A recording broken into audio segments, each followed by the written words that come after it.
Keskendume oma tähelepanu sõnale, mida leiame esimesest ajaraamatust. Kes annaks mulle vett juua Petlemma kaevust, mis värava suus? Aamen.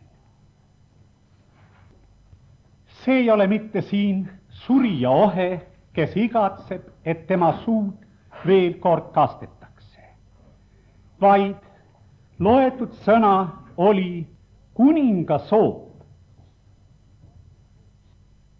Ta ütles need sõnad keset eluvõitluse pinget. Asi seisis selles, et vaenlane oli vallutanud ta lapsepõlve kodu ja ka selle kaevu, kus see mees oli sündinud, ja nüüd ta oli oma meestega teel, et seda kõike vabastada. On neid, kes selle soovi juures on seisatanud ja on leidnud ka selle mõtte, et Taavetil oli nende sõnade kaudu soov põgeneda lapsepõlve tagasi, muretusse maailma, kus ei ole võitlust, kus ei ole häda.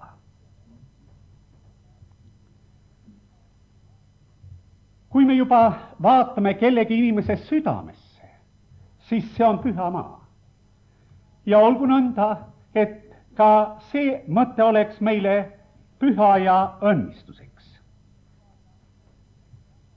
Ega see soov meile nii väga võõras ei olegi.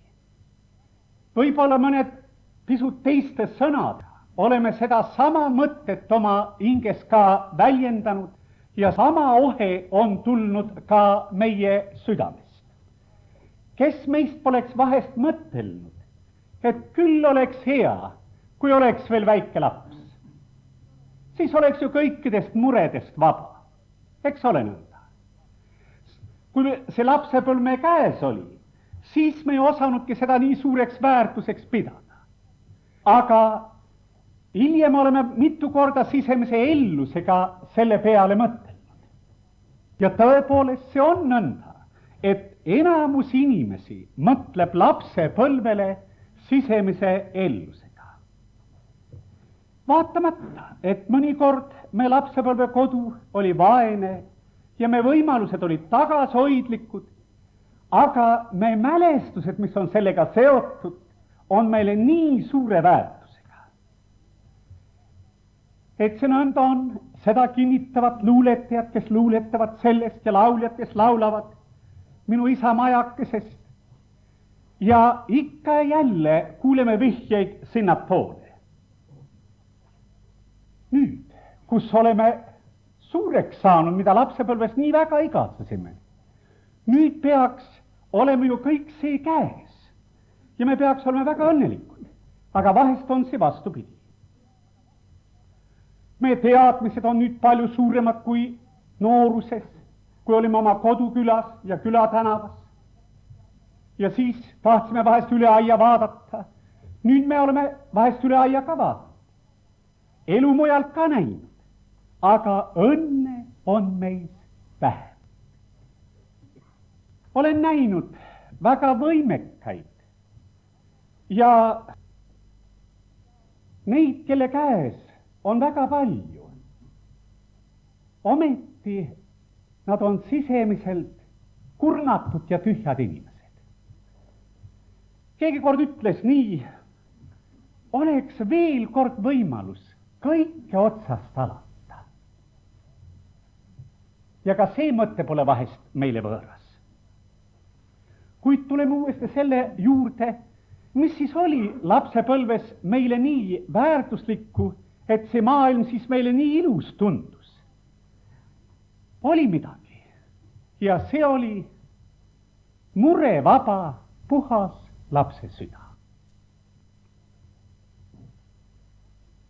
Ja kõik oleme vahest igatsenud, et see jälle nõnda oleks.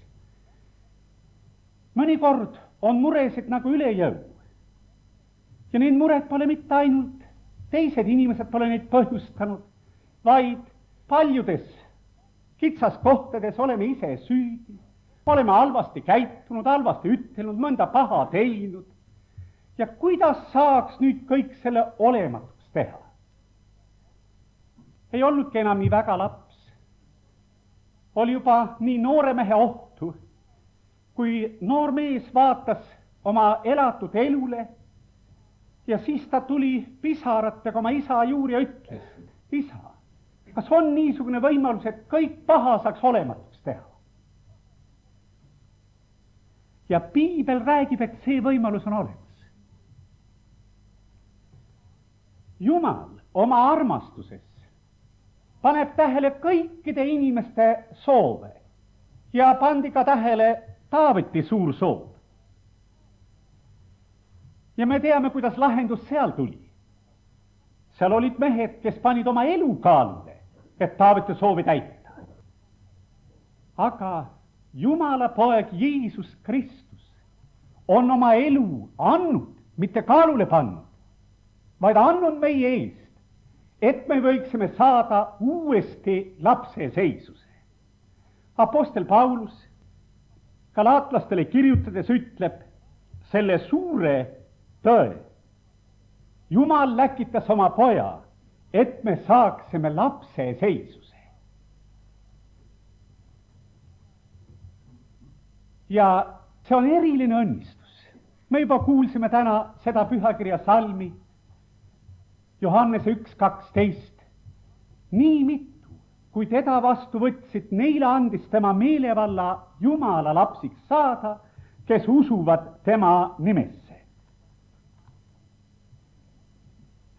Oskad sa sellest aru saada, mida see tähendab, kui keegi nimetab ennast Jumala lapseks? Ma usun, et seda me mõistame, mis tähendab olla laps, sest meil kõigil on olnud vanemad. Ja teame seda, kui armas see oli, kui mured ei olnud meie peal, vaid meie vanemate peal. Kui hea see oli, kui armastajad, vanemad meie eest hoolitsesid suure sisemise ellusega. Ja tihti ongi elus nõnda, et inimesed ütlevad, et maailm on külm. Pole enam seda armastajat ema ega isa südant. Ja inimesel on vajadus selle järgi. Aga kui nüüd inimene saab Jumala lapseks, siis on see arv, et ta tunneb taeva isa sooja süda. Korraga tekib ühendus taevaga. See pole mitte mingi ettekujutus, vaid kui ta tõstad oma silmad sinnapoole, siis vaatavad isa silmad sealt vastu. Milline õnnistus see on? Ja sellepärast me tuletame täna neid asju meelde. Jumala laps olla, see tähendab elada oma elu osaduses Jumalaga. Teame küll, mis tähendab perekondlik osadus. Lapsi pühendatakse ka jõukohastesse probleemidesse. Kõigest lapsed aru ei saa. Aga mis on lapsele mõistetav, seda jagatakse lastega ka. Ja see andis nii toreda tunde, et ma olin ka nagu üks perekonnaliige omas kodus. Ja Jumal pühendab ka oma lapsed nendesse probleemidesse, mis on jõukohased, millest tema aru saab. Ja kui suurepärase tunde see annab inimesele, mõtle inimene, väike inimene, siis me alles tunneme, kui väiksed me oleme, kui me Jumala ees seisame. Inimene võib olla osaduses Jumalaga, Jumal räägib temaga, Jumal kuuleb teda ära. Kas see pole õnnistus? Üks väike poiss tuli vaimustava hüüdega ja ütles, isa hääl on sees. Ta oli teinud ise ühe väikese raadio. Ja see oli hoopis midagi muud kui poest ostetud raadio. Sellepärast, et tema ise meisterdas ja sai sellega hääle kätte. Siinjuures mõtlen inimesele, kes ütles, mõtle, mina ise palusin ja Jumal vastas mulle. Ta oli harjunud ikka seda, et teised paluvad ja siis Jumal vastab. Aga nüüd temal tekkis ise otseühendus taevaga. Milline väärtus on selles? Mitte kaua tagasi vestlesin ühe vanema mehega, arukas inimene, ja ta nii ettevaatlikult küsis minu käest, kas te võiks ütelda, mida siis see usk Jumalasse teile pakub. Ja mina ei osanud midagi enamat talle nii ruttu ütelda kui seda, et kui tore tunne on see, et Jumal kuuleb mu palvet ja et Jumal räägib minuga. Tõepoolest, see on tore tunne. See on osadus, mida ainult see võib tunda, kes ise seda on kogenud. Jumala laps ei oma mitte väärtus ainult taevas, vaid siin maa peal. Kui palju on meil mõttekaaslasi, me nimetame neid vendadeks ja õdedeks. Ja tõepoolest, see vendlus on vahest suurem kui lihalik vendlus. Kui me saame nendega kokku, kes on Jumala lapsed, nad võivad olla võõrast rahvusest, meile täiesti tundmatud. Aga kui me tunnetame, et nad on Jumala lapsed, nad on meie vennad suure tähega.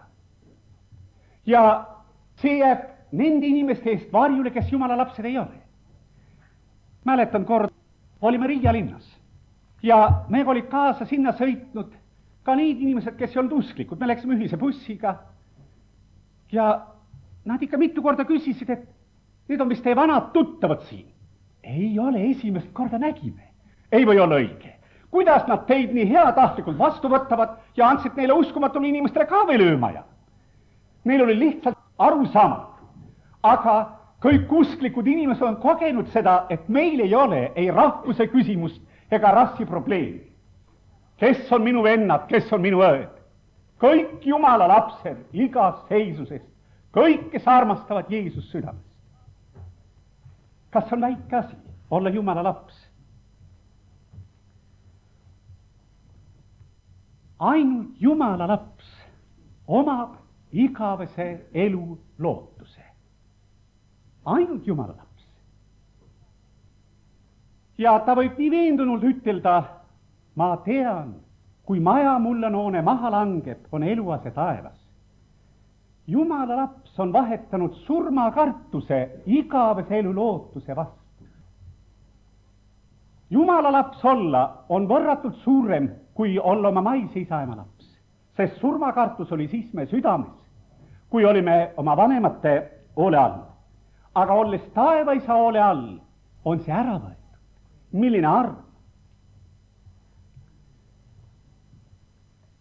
Jumala laps saab osa Jumala õnnistustest ja armu pakkumistest. Omab selle jõu, mida taevaisa annab. Apostel Paulus elus on kord selline ohe, kes päästab mind. Me teame seda lauset. Ma olen vilets inimene, ma ei suuda. Ja Filippi kirjast loeme, ma suudan kõik temas, kes mind vägevaks teeb. See probleem, mis oli väga põlev, oli nüüd lahendatud. Sellepärast, et taevased jõud olid tulnud tema ellu. Selle tõttu, et oli Jumala laps. Nüüd see varustus, mis on taevas, oli tema pärast. Nõrgad inimesed omavad tugeva iseloomu selle tõttu, kui nemad on Jumala lapsed ja osaduses Jumalaga. Ma pole kunagi ennast tugevaks pidanud. Minu kaaslased, kui ma 15-aastase poisikesena usklikuks sain, pakkusid minu usuelu aastateks 3 nädalat ja siis ta on tagasi me hulgas.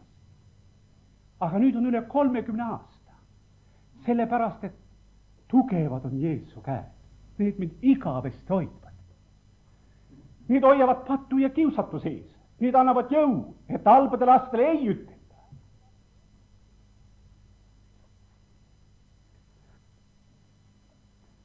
Inimene, kes noores põlves õppis ära selle laulu, nüüd alles ma mõistan, mis mulle on antud.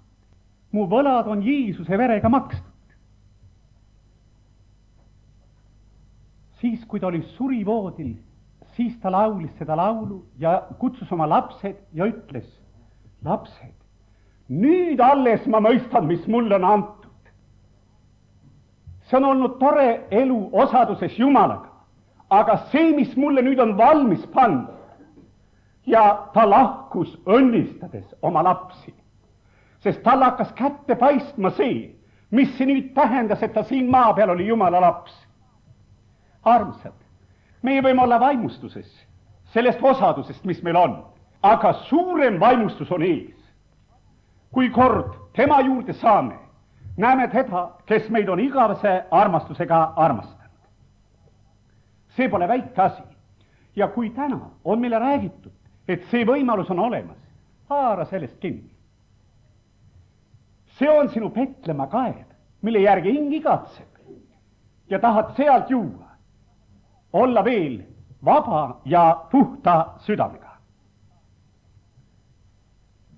Keegi läks pool pahatahtlikult Jumala kojast ära ja ütles, et seal tegeldakse ainult hauataguste küsimustega, aga mul on selles elus abi vaja.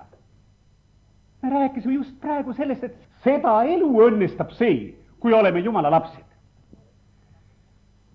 Kui võtame Jeesus oma ellu vastu, siis laheneb ka küsimus, see probleem, mis on hauatagusega seotud. Aga lahenevad ka selle elu probleem. Kui nüüd sinu hinges on küsimusi, otsinguid, kui samasugune ohe võib olla su südames, võib-olla teiste sõnadega väljendatud, kes annaks mulle tagasi veel selle võimaluse? Kes annaks tagasi südame puhtuse? Siis tea, see võimalus on olemas. Ja see on tõepoolest suur pakkumine igale inimesele. Veel kord kordan, see võimalus on olemas, et sinu eksimused tehakse olematuks. Eile õhtu me kuulsime, et minu patt on minu ees alati. Kuidas see meid vaevab? Küllap me teame, mis see tähendab. Kuidas see meid saadab? Ja tõepoolest, kui Jumal on selle andeks andnud oma poja lunastuse töö pärast, siis see enam meid ei vaeva. Olen siin toonud selle näite, kuid praegu veel tarvitan. Väike poiss tuli rõõmsana koju, haaras ema kaela ümber kinni ja ütles, ema, ma olen Jumala laps. Ema võttis teda pisut kainelt ja ütles, poiss, kudamoodi see siis nüüd on, sina oled Jumala laps, sa oled ju paha poiss ka olnud. Ja poiss ütleb, ja see nime küll. Ma tean küll, et ma olen paha olnud, aga ema usu, täna on niisugune tunne, nagu polekski paha olnud. Ja see on tõepoolest selle inimese kogemus, kes on Jumala lapseks saanud. Kõik on nii põhjalikult andeks antud, et see enam meid ei kummita. Ja see võimalus on meile avatud. Sellepärast haarakem sellest võimalusest kinni. Kui sa tunned, et sul on osadus kadunud taevaga, siis igatse uuesti seda. Olin kord ühel matusel ja pärast oli koos viibimine. Ma märkasin, et see oli rahvas ilma taevata, ilma Jumalata. Nad kangesti rääkisid sellest, et küll ikka head kadunuke sai oma kodumaa mulda ja nende pilk oli ainult pööratud mulla poole. Aga neil enam taevast ei olnud, taevatäht ei olnud, Jumalat ei olnud ja nad elasid oma elu selliselt. Apostel Paulus ütleb ka Efesuse kirjas, elasime ilma Jumalata maailmas. Aga paljude elus on selline olukord, et nad korda algasid oma elu Jumalaga. Siis kui neil oli puhas lapse süda, siis neil oli nii lihtne uskuda. Aga siis tulid need elu kurvad peatükid ja enam Jumalat ei ole. Enam ühendust taevaga ei ole. Ja täna ütleksin nendele ka, kui sul on ainult mälestus puhtast südamest, mälestus ristist kättest, siis tea, kõik see on veel sinu päralt, kui sina tuled Jeesuse juurde. Ja see on evangeelium, mida me õhtult kuulutame. Aga see on ka nii hea sõnum. Üks noor inimene ütles, ma ei tea isegi, mida ma vajan, aga ma tunnen, et ma midagi vajan. Siis tule Jeesuse juurde. Sa ei oska lihtsalt sõnastada oma igatsust, aga see on see otsing selle kadunud paradiisi järgi ja sa võid seda leida. Ega me oska seda rääkida ka siis, kui kaua oleme olnud Jumala lapsed, mida see inimesele tõepoolest annab.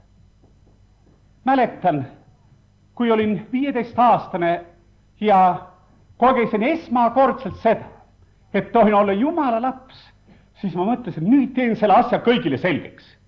Läksin suure õhinaga oma sõprade juurde, ütlesin, asi on väga lihtne. Siin pole mitte midagi keerukat. Nemad vaatasid mulle imestanud nägudega otsa nagu ma oleks enesest ära. Ja võib-olla, et mõnelegi tundub see jutt ka täna, et see ei ole nagu ebareaalne, aga kui sa seda koged, siis sa seda tunned. Ja võib-olla sa oskad parem ennast väljendada. Mina ei oska parem väljendada. Aga ma tahaks sulle ütelda, ära unusta, et sinu heaks on kõik tehtud. Sina ei pea ohkama jääma, kes annaks tagasi. See võimalus on olemas. Ütlesin seda, et 3 vahva meest rahuldasid Taaveti soovi, panid oma elu kaalule.